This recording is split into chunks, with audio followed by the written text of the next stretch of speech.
Hi guys, a very good morning to all of you, and I hope you all are safe and maybe excited for my class. So let's start. So yesterday in online class I teach you in standard 4 chapter 1, and the chapter name is globes and maps. So yesterday I think I taught you about the globes, but and today I'm going to teach you about the maps. So before starting the maps topics, so take a short look yesterday what I am teaching you. I have taught you, study what I have taught you. Now before starting that, I might guess that you guys had completed your healthy and delicious breakfast. So please eat healthy and stay happy at home. Please don't go outside. It's a very serious issue like virus. So it's better that you can enjoy inside and you can stay at home. And if you have any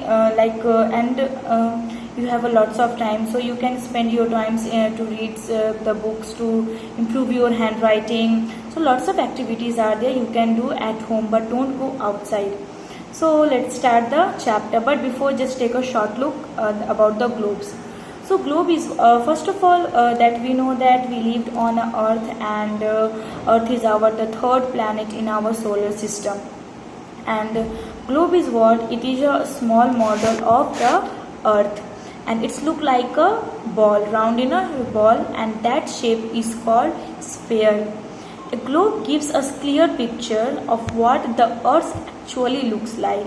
So it gives us so it helps us to study much more about the earth and gives us an idea about the shapes and other countries, in fact the locations also, countries, seas and oceans.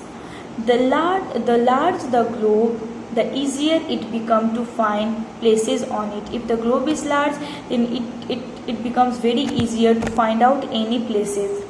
Now if the globe where the rod is, that rod is spins, and that is represents the earth's axis. And what is the earth axis? It is just an imaginary line which is passing through the earth's center, on which it spins. Here is some points are there that it can be difficult to take that globe from one place to another. So just go through the points. Like the first point is what? We can't see all the places on a globe at one time. Why? Because the globe shape is like a ball.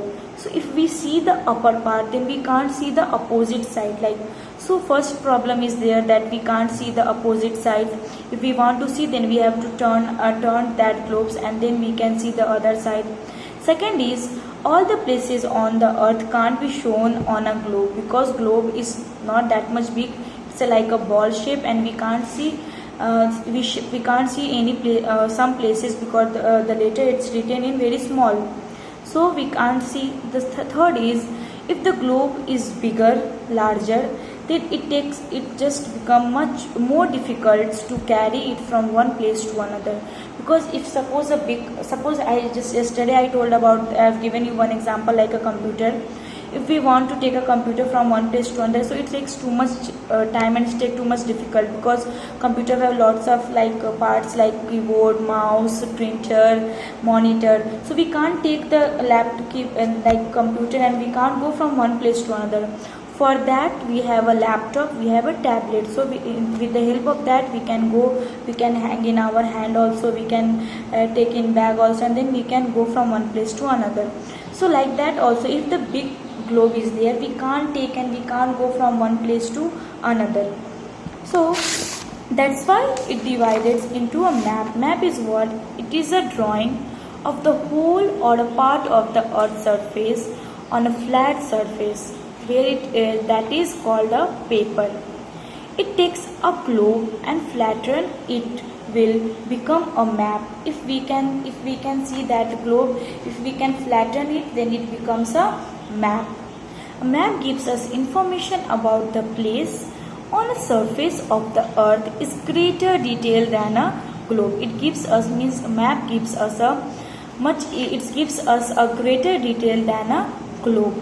In fact, if we want to see something, then we have three types of maps that yesterday I think I have taught you, and maybe you remembered that. The three types like map are there: physical maps, political map and thematic maps. So if we want to see something, mountains, seas, rivers, lakes, then we will go through the physical maps. We will search for the physical maps. So in physical maps we can easily find out any mountains, any seas, any rivers, any forest. For political maps, if we want to see some countries, capitals, states and other important places, then we will go through the political map. And for thematic maps, we will go through where if we want to see some things like rainforest, deciduous forest, industries, crops, then we will go through the thematic maps. So these three maps, it helps us to see any find which is on our earth.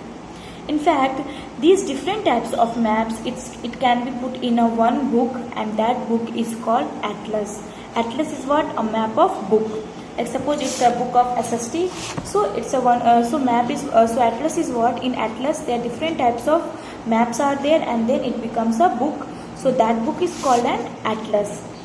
In fact, maps that shows small areas such as street, a house or a room in detail, that are called plans.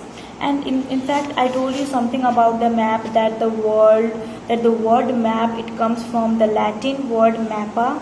From mappa the map word comes, and it is a Latin word. It means napkin. Napkin means what? That suppose we have a napkins and we can fold and we can carry anywhere. Like that map also we can fold it and we can carry easily from one place to another. So yeah, yesterday I taught you this much. So I told that today I will teach you the third page, which is about the map.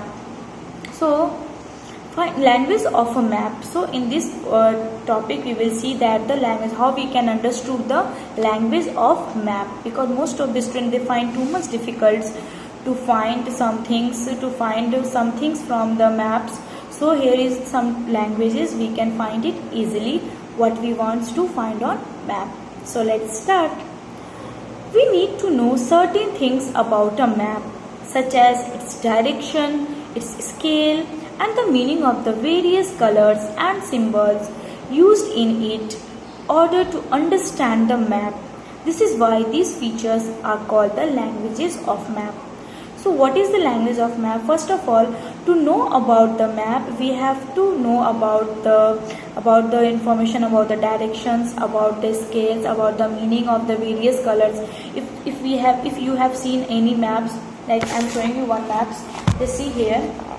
Here is one maps where it's a different types of color is there. So you have to know about these all colors information, what these colors and symbols are showing us.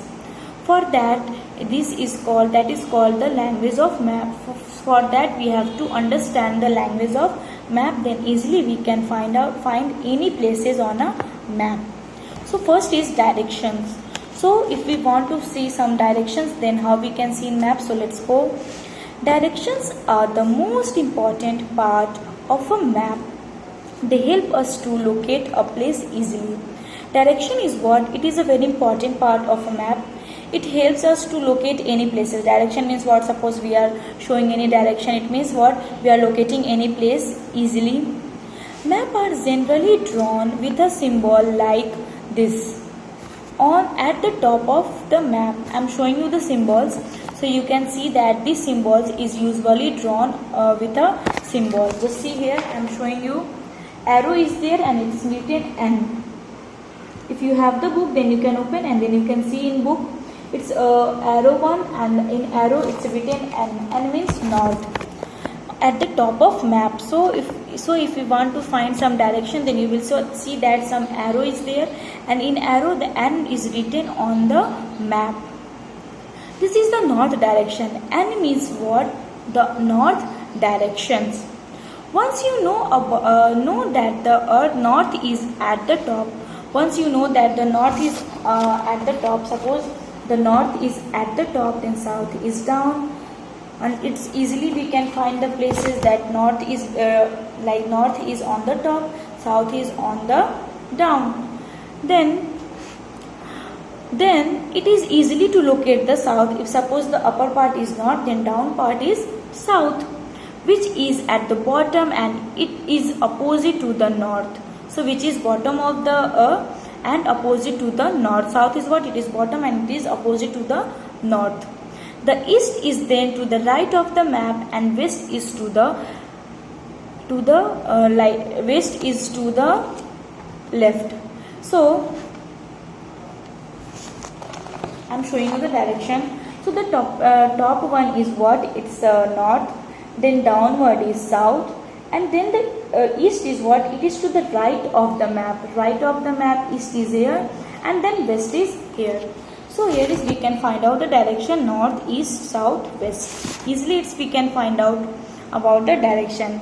Now between the north and the east lies the northeast. Between the south and the east lies the southeast. So in between the northeast it's a northeast, and between the southeast it lies the southeast, and between the south and the west it lies the southwest, and between the north and west it lies the northwest. So it's easily concept. I think you understood. And for more languages of the map we will go through the next videos. So please kindly watch the next videos. Thank you and have a nice day.